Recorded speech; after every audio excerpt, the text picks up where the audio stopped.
Hello again, Bored of It here, and welcome to our review of Caper Europe. Although it feels a little disingenuous to call it a review, because all we're going to do is bang on about how much we love this game, and that we actually resent filming this review because it's time spent not playing Caper Europe. And as a background to how much we love it, we played it 15 times within the first 2 weeks of owning it. That's how obsessed we are. So what is Caper Europe? Well, it's a beautiful two-player, tug-of-war, head-to-head card drafting game. You and your fellow criminal mastermind are having a friendly wager about who can steal the most stuff from a specific city in Europe. So obviously you put together a crew of competing thieves and arm them with the right gear to do the job.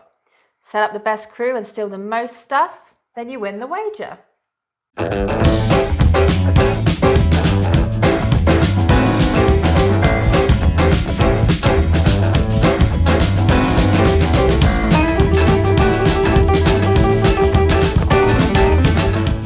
When you play a game of Caper Europe, you'll pick one of 4 European cities to play. Each city has a unique mechanism which will shake up the gameplay. You'll shuffle the city-specific cards into the basic decks of locations, thieves and gear, then draw 3 location cards and place them here. Players will fight for these locations through card play, with the goal being to end the game with these caper trackers on your side of the board, which means you have won that location. You'll play 6 rounds, alternating between thief and gear rounds. In these rounds, each player gets dealt a hand of cards, plays one, and then passes the hand to the other player. Thieves get played to locations, and gear gets played on thieves. But only 3 thieves can be at each location, and only 3 pieces of gear on top of 1 thief. Often, the gear costs scoundrels to play. So if you don't have enough or you just want to, you can discard a gear card for a scoundrel. Both types of cards will have a variety of effects. Some will allow you to steal goods or move the caper tracker where you play them. Others will give you endgame points if you fill their conditions or in-game scoundrels. And the city-specific cards will all have a unique mechanism. For example, London will allow you to take scoundrels and put them in your hideout and then score for the scoundrels there. Now, at the end of 6 rounds, you will score up, and players will score for location victory points, thief victory points, gear victory points, and stolen good victory points. Whoever has the most is the winner. So let's just state this straight off the bat. We think Caper Europe is a perfect game.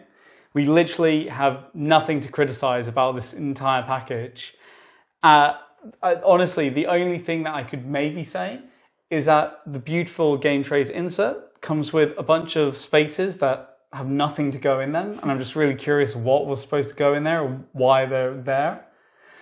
But of course, we're going to dissect and tell you what we like about it, but really you're just wasting your own time by not going out and buying it right now. First things first are the aesthetics. This is a game by the same publisher as Parts, so if you're familiar with that beautiful game, then you'll know what to expect here. Caper Europe is incredibly gorgeous. It looks super glamorous, the card quality is some of the best we've seen, the art direction is on point, and the metal coins are a tactile pleasure. Just having it out on the table will draw anyone in. And then you get to the gameplay. We've often said that what makes a game interesting or keeps you feeling engaged is providing the player with tough choices. Multiple options should feel equally as important. Caper Europe is such a tight, beautifully balanced experience, full of absolutely agonizing decisions over which cards to play, so you can be sure to be fully engaged. And even better, it manages this whilst having a low barrier to entry, i.e. it's easy to teach and has a rather snappy playtime. Usually takes about 20 minutes for us. Because Caper Europe is a card drafting tug-of-war game, much of the strategy is going to come from the card drafting, what card to play when and where, but much of the experience and the fun and the tension is going to come from the fighting over different areas of the game between you and your opponent. And this is excellently designed because there's a few different areas to fight over, but all of them are equally as valuable as each other. So it hurts to lose any ground at any of them. And this has a double effect of if your opponent steamrolls you in one area, Yes, it seems bad, but that just means they're definitely neglecting other areas, and hopefully you're getting points in those to counteract them. And it's a perfect example of this. In one game, Tally won every location by a landslide and got a whopping 27 points, which still hasn't been beat for locations. And you would assume that I was out of that game. She'd done too well and got too far ahead, and that was it. Now, I didn't win, but I was only 3 points behind her in the scoring, which was much closer than some of our other games. And I just think that's such excellent design that if I'd played maybe 1 or 2 cards differently, I could have flipped that in my favour despite her massive advantage, because it's just that good and that balanced. And the reason that you can't win everything is because often you're going to have to pick where you stand. That's because thieves often come in 2 types. One, that will give you endgame points for playing specific colour cards to their location. And another that will let you move the caper tracker every time you play cards of a specific colour to their location. If you go for the former, that means that at times you might have to play cards that don't particularly go well with that location. It might cause you to lose your grip on it, but then you will get those endgame points.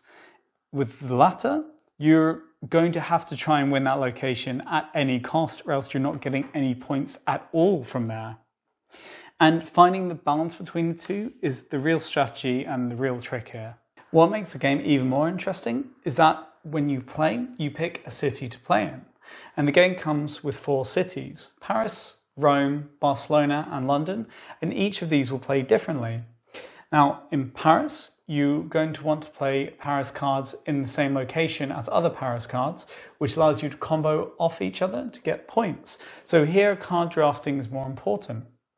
In Rome, these cards tend to move the caper tracker more, so it becomes more brutal in the fight for locations and also more swingy.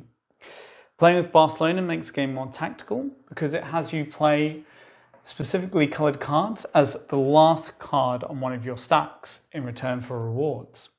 And London is all about manipulation of the scoundrels. It will allow you to remove them from the game to your hideout and then score them. Each city feels unique and none of them are duds. Honestly, we don't have a particular favourite, although we're sure many people will, but we just love them all. They're great for replayability. Firstly, because they change a core aspect of the game and give you a new problem to consider. Secondly, because the location cards are drawn randomly out of a deck. So in a game, you might have 3 city-specific locations or maybe none at all. Each city will force you to consider how you tackle the fight for that city because they all score differently. So the fact that you only ever see 3 out of 30 is great for novel encounters and fights. You might say, but bored of it? Don't you see the same cool cards over and over again? Don't they get boring? Well, hypothetical viewer, you do see them over and over again, but no, they don't get boring. This is because it's due to when they appear in your hand, what cities you're playing, who gets them first, and what you need in a given moment. So these cards don't feel repetitive because the current situation you're in always feels unique from any other game of caper you've played in feel, if not in actuality. Whilst we're talking about the cards, it's also worth mentioning how much we hate the pyromaniac blaze blasters. Not real hate, of course, but they can be quite frustrating to know what to do with. Essentially, you play the blaze blaster and it allows you to destroy a top card on one of your opponent's stacks in that same location. Firstly, it opens up a whole other level of strategy because you really need to think about what card you put and where, knowing in the back of your mind the blaze blaster might be coming for you. Secondly, they create pure tension because you might not always want to play the blaze blaster. They cost quite a lot of scoundrels to play and you might be better served playing a different card that lets you move the caper tracker or steal a good.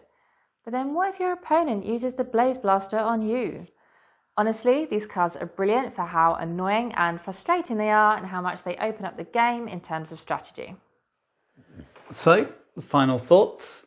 Get this game now. Honestly, that's it. No. So we know that when people eventually start playing this, probably a lot of people won't feel as strongly about it as we do. But we do genuinely like it this much, and we genuinely don't have any criticisms of it. And to be fair, I think I saw that Z Garcia from the Dice Tower gave it 10 out of 10, so we feel justified about it. Fair. Anyway, if you're in the market for a 2-player head-to-head tug of war experience, or you really like card drafting, then this is it. For the price, the components, the length of play and the gameplay experience, it is a must-own to us. And if you enjoyed this review, we'd really appreciate it if you give it a thumbs up and subscribe to our channel if you're not already. It means the dogs get more treats. Feel free to ask us anything about the game in the comments, or drop a comment to let us know if you've played Caper and you are as obsessed with it as we are. And yeah, thanks for watching and see you next time. See ya.